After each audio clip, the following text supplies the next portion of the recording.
Alright, so we've had some time to sit with the Dragonflight Prepatch, we fixed our UIs, we updated our add-ons and our Weakauras, and now it's time to buckle down and learn our talent trees. This video is going to be going over the single target raid build that I mentioned in my last video. If you haven't seen that video, link will be up in the top right corner. This build can actually be used in a multitude of scenarios with only a couple tweaks. We'll be going over all the talents and why we're choosing them, the legendary choice, Soulbinds and Conduits, stat priority, opener and rotation, and there's going to be some bonus tips and tricks towards the end of the video, so make sure you watch all the way through. Alright, let's go. The class tree is pretty straightforward at this point. Because we are level 60, we don't have too many points to play with, so there aren't going to be many adjustments that we make along the way. We're going to go down the left row all the way to Collective Anguish, and we're also going to take a Metamorphosis cooldown reduction right in the middle. For obvious reasons, we are playing Venthyr still, remember? We'll be taking Demonic because this build wants to stay in demon form as much as we can, and this talent pretty much makes that possible. We're also taking Sigil of Flame in the top right of the tree. This is mostly just because we need to spend a point to progress further into the tree, but it can be surprisingly useful in certain situations. You can drop Sigil of Flame pre-pull to get some extra fury, or you can also drop it, mid-combat if you have absolutely nothing else to press, but I wouldn't worry about it too much. It's definitely not going to be a rotational ability as of yet. We're also taking the talent Charred Warblades, which provides a massive amount of healing. This does work with things like Immolation Aura, Fellblade, and even Fell Devastation from Collective Anguish. This is making up for a lot of the leech that we lost in the tuning passes that happened not too long ago. Okay, now the spec tree. This is where we actually get to make some choices. We can start with I-Beam right at the top, and then move down to Demon Blades right below it. I know I can feel the groans from people already who hate playing Demon Blades and would rather be spamming Demon's Bite. I hear you, but let me explain why this is picked. Demon Blades was changed in Dragonflight to always give you Fury instead of there being a chance that it could not give you Fury. So you're always going to get Fury on every auto attack. It's just a range from, I think, 7 to 14 Fury.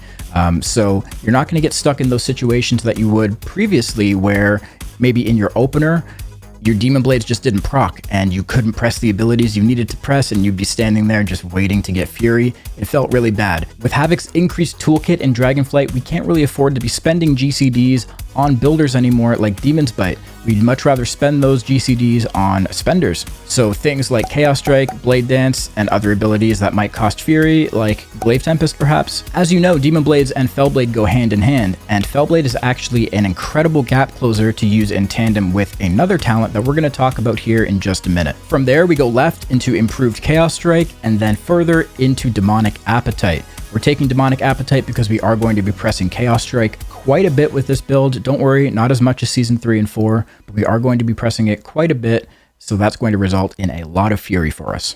Now, before we go any further, I just want to say hello and thank you to my new Patreons. We've got an influx of people signing up over the past week or so, all new to the Patreon, so I want to say thank you. I really appreciate your support, and none of this could happen without you guys.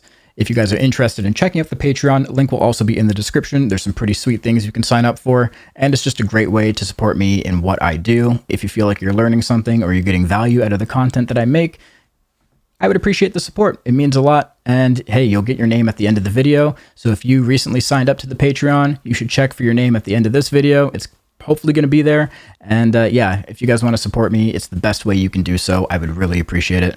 All right, let's get back to the video. We then go into First Blood, which makes our Blade Dance hit like an absolute truck. And then we put 2 points into Dancing with Fate, which turns said truck into an absolute freight train. After that, we're going across to the left and dropping 2 points into Critical Chaos. Now we've opened up the middle section of the tree and have some pretty powerful talents to choose from. Let's start by picking Trail of Ruin because we're not done empowering Blade Dance quite yet. We'll then take Chaotic Transformation in the middle of the tree, which will allow us to do massive damage in our opener by resetting the cooldown on I-Beam and Blade Dance when we press Metamorphosis. Next, we'll take the talent Initiative. This talent is so good that we're pretty set on taking this talent in any build we play, no matter level 60 or 70, this is a lock-in. It essentially gives us First Strike, which was a Soulbind trait we got from Corraine if we were playing Night Fae. It gives us 12% crit for 6 seconds when we damage an enemy before they damage us. Using Vengeful Retreat refreshes the potential for us to trigger this effect on enemies we're already in combat with, meaning Vengeful Retreat is going to become part of our rotation and we're going to be using it on cooldown. We'll press Vengeful Retreat, use Fellblade or Fell Rush or some other way to get back into melee range, and then try to fill that initiative window with some of our hardest hitting abilities, ideally the Hunt or Death Sweep. From there, we'll drop down and put 2 points into Unbound Chaos and put a point into Tactical Retreat, so anytime we press Vengeful Retreat, we're also getting Fury back. Pretty awesome. We'll put 2 points into Blind Fury because we're going to be I-beaming a lot, and we'll put a point into Looks Can Kill for the same reason. Drop down and put a point into Furious Gaze for some haste, and then to the left, we're going to put 1 point into Isolated Prey. Isolated Prey is a really good talent if you're only fighting one target. It makes your I-beam do 25% more damage, and it gives you another Fury generator in Fell Rush. So as soon as you add a second target to the mix, the talent becomes practically useless, so be careful with that. Now for this build, we're going to go down to Inner Demon, mostly just because we need to get down into the next choice node where we're going to take Fodder to the Flame. You're probably really confused right now because you've heard people in the past say that Fodder to the Flame is, a horrible RNG slot machine of disappointment. And while this is still partially true, it's become a lot better and doesn't feel as bad now because we're not sacrificing an entire Covenant just to get it. So here are the good things about Fodder. The Demon Soul it drops gives you a huge damage boost when combined with other things. It provides excellent healing that you can time and use to your benefit, and adding another temporary enemy to the encounter actually gives you another chance to proc Initiative, which is extremely valuable.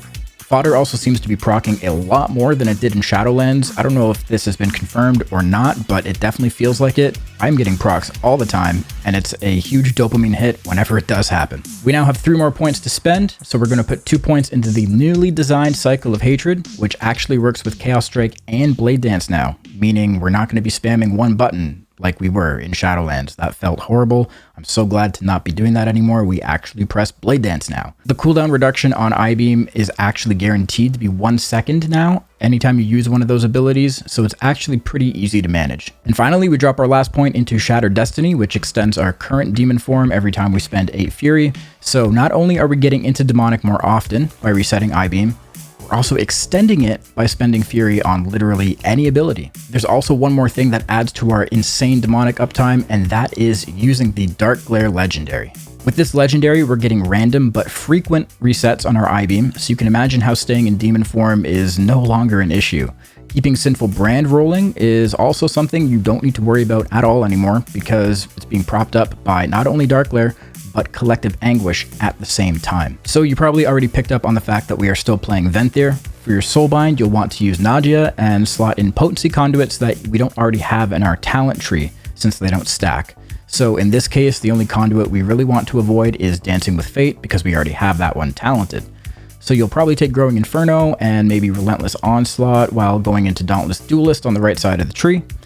You could also opt to go for 3 potencies and use Adaptive Armor Fragment instead of Dauntless Duelist, but ultimately it's not going to make that much of a difference, so just use whatever you feel like. Now our stat priority has definitely changed going into Dragonflight, and this build is going to be a mix of old and new. So because we're playing Cycle of Hatred and Shattered Destiny, Haste is actually pretty useful for us because it allows us to use more abilities, which means more cooldown on I-beam, so on and so forth. So more demonic uptime. We also want a good amount of mastery because a lot of our abilities now are chaos damage, including Blade Dance. So your opener for this build might look something like this. You're going to use Immolation Aura on pull, you're going to use the Hunt, then you're going to Fell Rush to use your Unbound Chaos proc, then you'll throw your Sinful Brand on the target, you'll I-beam to extend that Sinful Brand, you'll Vengeful Retreat to proc Initiative again. In that Initiative window, you're going to Death Sweep, you're then going to Meta to reset the cooldown on Death Sweep and I-beam, and then you're going to Death Sweep again, and then I-beam. Pretty simple. Now your normal rotation is going to be a lot of what you played in the past, but just with a twist.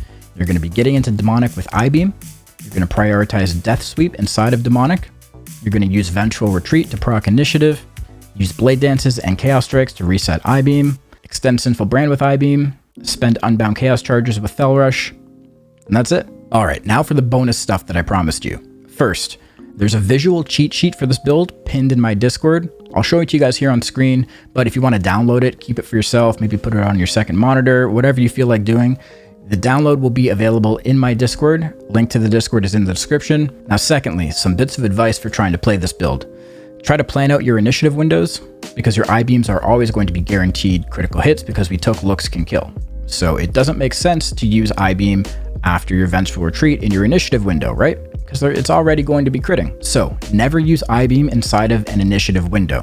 What you want to do is try to prioritize getting the hunt or death sweep inside of the initiative window, even if it means holding them for a couple seconds to line it up. The last tip I have for you is that you can use this build in Mythic Plus, believe it or not. It actually does a lot of damage to bosses, and it has pretty good cleave for smaller to medium-sized trash packs. Or you could drop Isolated Prey, put that point into improved Fell Rush, maybe take Restless Hunter instead of Inner Demon, which would then allow you to go into Glaive Tempest instead. Alternatively, you could just drop Isolated Prey and put that point into Netherwalk or Fell Eruption if you want that extra utility and keys. It's totally up to you, and I strongly encourage you guys to try things out for your own and see what you prefer. Now, if you guys haven't seen my last video talking about the 3 different builds you can play for Dragonflight Prepatch, I recommend you go watch that next.